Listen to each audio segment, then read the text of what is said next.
आप हक पर हैं। वो तो मैं हूँ ही।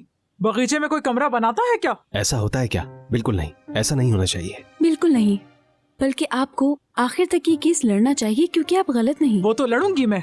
हम यहाँ पर इसलिए हैं क्योंकि हम जानते हैं कि आप सही हैं और हमसे जो हो सका हम करेंगे। बल्कि आप वो साथ वाला घर भी ले सकती हैं। क्या हम ले सकते हैं? उन्हें भेज देंगे ओल्ड एज होम वगैरह। हाँ हाँ भेज देना। उसे तो खाना भी बनाना नहीं आता। जब भी कभी उसने कुछ बनाने की कोशिश की जला कर ही रख दिया सब। बेचारे। इसे कहते हैं रिवर्स साइकोलॉजी। नहीं, ये तो जुल्म है। चला जाए ना, एक दफा वो यहाँ से चला जाए, फिर इस घर और बागीचे का ख्याल मुझे ही रखना है। रिवर्स साइकोलॉजी उल्टी पड़ गई शायद।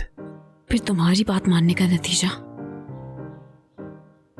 अच्छा हाँ, लेकिन उसे जब भी जाना हो जा सकता है, लेकिन मेरा टी सेट तोड़ के ना जाए। अरे क्यों तोड़ देंगे? जिद्दी है वो। उसका काम सिर्फ नुकसान करना है। बिल्कुल। आपके बीच 5 साल का फर्क है। उम्र का फर्क देखना तुम्हारा काम नहीं है। अक्ल के एतबार से मैं उससे 20 बरस बड़ी हूँ, समझे कि नहीं? समझ गया जी। क्या करूं? कुछ और भी ट्राई किया लेकिन वो अच्छा नहीं चला। बात सुनो, ये तुम लोग कान में क्या खुसर पुसर कर रहे हो इतनी देर से? नहीं, हम कोई बात नहीं कर रहे आंटी। हम ये समझ गए हैं कि आप सही हैं। मतलब मैं इतने सही इंसान से आज तक नहीं मिली, लेकिन अब मिल चुकी हूँ और मिलके बहुत खुशी हुई। और अब हमें चलना चाहिए मेरे ख्याल से। जी हम चलते हैं। रुको, तुम लोग चाहो तो मेरे साथ सेल्फी ले सकते हो।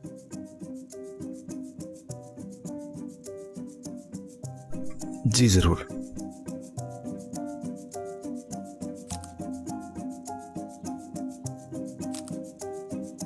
मुझे दो।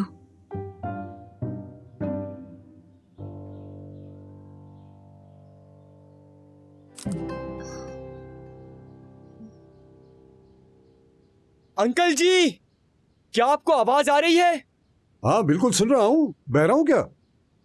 लेकिन हम आपको सुन नहीं पा रहे। अब समझा मैं। टीवी चल रहा है इसलिए। हाँ, शुक्र है, सुकून मिला मुझे। मेरा घर बहुत अच्छा है बेटी, यकीन मानो। हर आने वाला यही कहता है। लेकिन टीवी बंद होने के बाद ना, ऐसे इशारे अम्मी ने मुझे आखिरी बार बचपन में किए थे, लेकिन मैं समझा नहीं था। बताऊंगा तुम्हें, बहुत मजे का वाकया है। यहाँ से फ्री होने के बाद बताता हूँ। क्या कर, खामोशी हो गई है तो हम जो काम की बात करने आए हैं वो कर लें। बेटी, ये लड़का तुम्हें तंग कर रहा है क्या? ऐसा क्यों लग रहा है आपको? मैं चींटियों को भी तंग नहीं करता अंकल। तुम्हारी आंखें ठीक नहीं लग रही मुझे। मैं कुछ समझा नहीं। मेरी आंखों में क्या मसला है? तुम समझदार हो बहुत। अरे नहीं, ये तो मेरी दोस्त है। पंच करो। देखिए अंकल, हमने आपकी बहन के खिलाफ की हुई कंप्लेन को देखा था और हम दोनों इसी नतीजे पर पहुंचे कि आप बिल्कुल हक पर हैं। बिल्कुल समझौता मत कीजिएगा। नहीं करूंगा, मैं कहीं नहीं जाऊंगा, यहीं रहूंगा। बहुत खूब। मैं हैरान हूँ तुम्हारे कायल करने की खूबी पर, कसम से। क्या बात है तुम्हारी। ये अब तुम्हारी बारी है। मैंने कहा था ना ये काम नहीं करेगा। रुको। हाँ जी अंकल, तो बात यह है कि आपकी बहन ने आपका हक मारा है, लेकिन आप बिल्कुल फिक्र मत करें। लड़ते रहिए, वो कभी न कभी अपने घर चली जाएंगी और आपको एक घर मिल जाएगा। शादी कर रही है वो? नहीं अभी नहीं, लेकिन हो सकता है कि आगे जाकर कर ले वो शादी। जाना है तो जाए, मुझे उससे क्या। सालों से उसे किसी ने पसंद नहीं किया, घर बैठी रह गई वो। हाँ, मानना पड़ेगा, शादी वाला आइडिया तो बहुत ही जबरदस्त है। ये बात याद रखो कि भाई बहनों की शादी पे दुखी नहीं होते। ज्यादातर भाई तो खुशी होते हैं। अंकल जी, आप इस घर में हमेशा अकेले ही रहिएगा। मेरा मतलब, अपनी पसंद का कोई भी पेट पाल लीजिएगा। वो आपके साथी हो जाएंगे, आपके दोस्त बन जाएंगे और आपके बीमार पड़ने पर इतना शोर मचाएंगे कि पूरा मोहल्ला इकट्ठा कर लेंगे। ओह। अरे जाओ, मुझे किसी की जरूरत नहीं, मैं सेहतमंद हूँ। अंकल तो सेहतमंद है। माशाल्लाह। माशाल्लाह।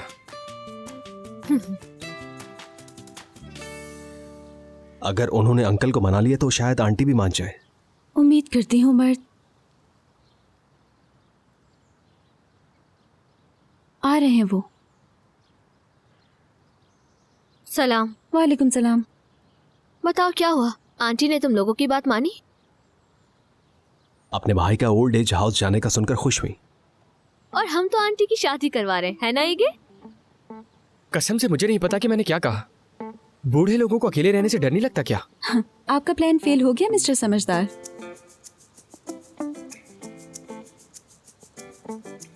कर्म के लिए कोई और इलाज ढूंढते हैं। कैसा दूसरा इलाज? नहीं नहीं, यही सही है। लेकिन हम नाकाम हो गए हैं। बहार, मुझे लगता है कि तुम कुछ ज्यादा ही नाउमीद हो। ऐसा नहीं, मैं हकीकत पसंद हूँ।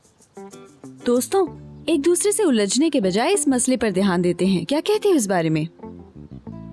क्या बात है, अपनी हाले लौट आई है। Hello there. हाय। हाँ, तो मैं ये कह रहा था कि मैं औरतों को मनाने में बहुत माहिर हूँ। क्या तुम्हें यकीन है? जी बिल्कुल। उन आंटी से जाकर अब मैं बात करता हूँ। असल में तो अंकल भी अच्छे थे, मगर क्या तुम दोबारा बात करना चाहती हो? हाँ, तैयार हूँ मैं। तो हम चलकर अंकल से आखिरी बार बात करने की कोशिश करते हैं। बिल्कुल भी नहीं। मुझे तो लगता है कि चीजें और ज्यादा बिगड़ जाएंगी। कोई जरूरत नहीं बीच में पड़ने की। बात सुनो, हमें जितना बिगाड़ना था हमने बिगाड़ दिया है। अब बस ठीक करना है हमें। मेरा भी यही ख्याल है। चलो चलो, जाया नहीं जाना चाहिए यहाँ आना।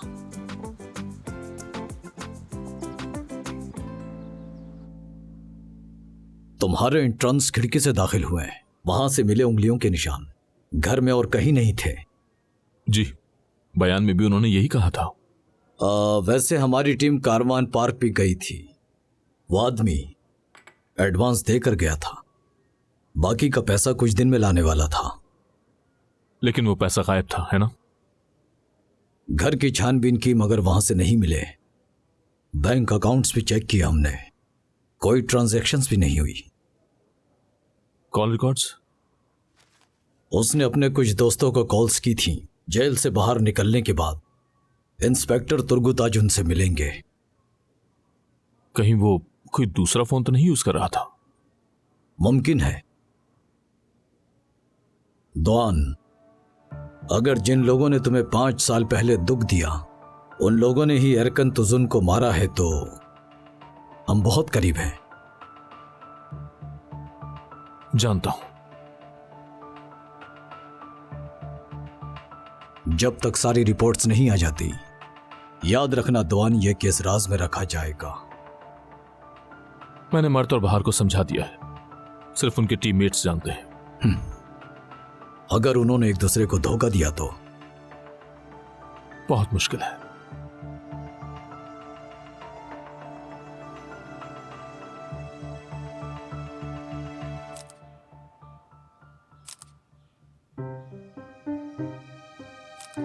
आपकी हंसी कितनी प्यारी है आंटी, माशाल्लाह। मेरा भाई ओल्ड एज होम जा रहा है ना, इसलिए बहुत अच्छा मूड है मेरा। माशाअल्लाह माशाअल्लाह। हर किस पीछे मत हटिएगा आंटी। वैसे भी उनका एक पैर कब्र में है। ये मिल चुका है आपके भाई से। उनकी हालत ठीक नहीं है। और आपकी दीवार भी तोड़ दीजिएगा। मर्द, तुम किसी मजदूर को जानते हो क्या? नहीं, लेकिन हम बहुत जल्द ढूंढ लेंगे। हम ढूंढ लेंगे सिर्फ आंटी के लिए। अच्छा सा बागीचा बनाएंगे। आपको देखकर मैंने शुक्र किया कि मैं इकलौती औलाद हूँ। ऐसा भाई होने से इकलौता होना अच्छा है। क्या करें, अब उन्हें मार तो नहीं सकते ना। हम ज्यादा बोल गए क्या? कम बोलना चाहिए था। वो बेचारी परेशान हो गई। आंटी आप ठीक तो है? वैसे भी मेरे भाई अब इतने भी बूढ़े नहीं। इंसान बुढ़ापे से नहीं बल्कि अकेलेपन से मर जाता है आंटी। ये तो प्लान में था ही नहीं।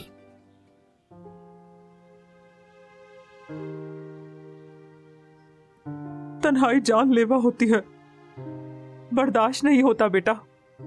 आंटी आपकी यादें अच्छी ही होंगी, है ना?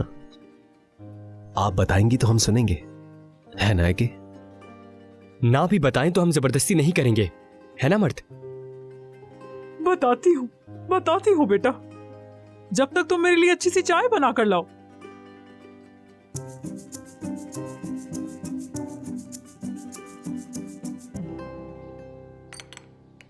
बहुत शुक्रिया अंकल आपका। शुक्रिया। माशाल्लाह आप अपने सारे काम खुद कर लेते हैं। हाँ शुक्र है, खुद ही कर लेता हूँ। अल्लाह कभी किसी का मोहताज ना बनाए बेटा। आमीन। सही कहा अंकल, किसी का भी नहीं, बहनों का भी नहीं। लेकिन बहनें अच्छी होती है। मगर बहार, तुम हमेशा अपनी बहन को रख के सोचती हो इन मामलों में। मैं मिली अंकल की बहन से। मैं झूठ क्या बोलूं, चुड़ैल थी बिल्कुल। हाँ असल में वो बहुत हंसमुख है। हंसमुख कह रहे हैं आप? अंकल मैंने कहा ना, मैं अभी मिल के आई हूँ उनसे। खिड़कियां बंद करके रखी हुई थी, पर्दे लगा कर रखे हुए थे, भूतों की तरह घर में बंद होके बैठी हुई थी। क्या वाकई ऐसा है? अच्छा, इतना बुरा हाल है? बहुत। लेकिन वो कहते हैं ना, जो बोगे वही काटोगे। तुमने तो कहा था वो शादी कर रही है। नहीं अंकल, वो तो हमने ऐसे ही कहा था। वो तो खुद का ख्याल भी नहीं रख पाती। वो बीमार है क्या? बिल्कुल ठीक नहीं रहती आजकल। हाय, अब क्या कह सकते हैं। वो अकेली जो रहती है, किसी से बात भी नहीं करती वो तो। और हमारे दोस्तों को देखकर तो वो इतनी खुश हुई बता नहीं सकती मैं। फोटोग्राफ्स भी ली उन्होंने। ये सब कुछ बहुत पसंद है उसे। हमारी भी कई तस्वीरें हैं साथ में उसके। एक एल्बम है, अभी लेके आता हूँ मैं। जरूर।